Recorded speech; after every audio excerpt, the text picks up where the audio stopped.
Ish komandanti suprem I Forcave Aleate të NATO-s për Evropë Gjenerali Veslaj Clark ka thënë se Serbia duhet ta njohë pavarësinë e Kosovës dhe se bashkëpunimi ekonomik në mes të dy vendeve do të jetë I pashmangshëm.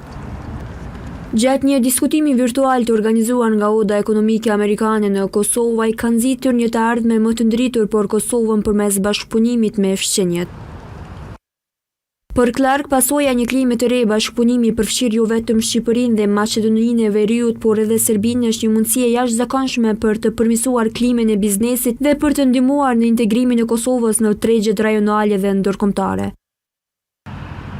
Ai shpreh se Serbia përfundimisht duhet ta pranojë pavarësinë e Kosovës.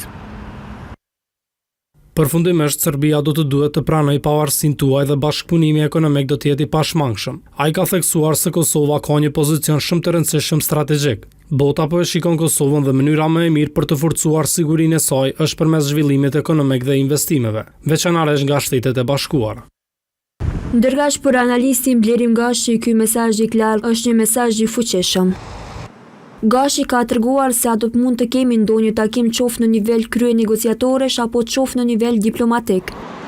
Me njohja pavarësisë së Kosovës nga Serbia, pasi ky është hapi vendimtar I cili mundson pastaj edhe bashkëpunimin rrjedhimisht ekonomik, tregtar, shkëmbimin e përvojave, ideve dhe këtyne lidhjeve themelore të Bashkimit Evropian.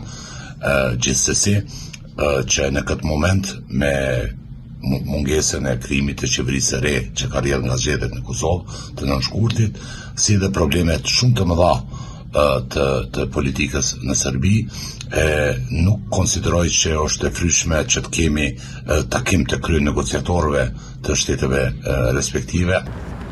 Ndërkaq për analistin Nejmedin Spahiu, Kosova dhe Serbia kanë interes të kenë marrëdhënie të mira dhe bashkëpunim reciprok.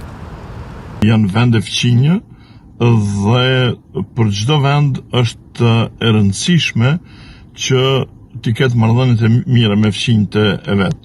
Të gjitha të lashët vijnë vetëm nga marrëdhëniet e këqija me fqinjt. Gjithmonë sa herë që Kosova, domethënë, nuk ka njohje prej Serbisë, është në rrezik permanent prej saj. Ka kaluar një periudhë gjatë pas një takim të nivelit të lartë mes Kosovës dhe Serbisë. Ky mungesë bashkëpunimi ka thelluar hendekun mes dy vendeve duke penguar mundësitë për zhvillim ekonomik dhe stabilitet rajonal.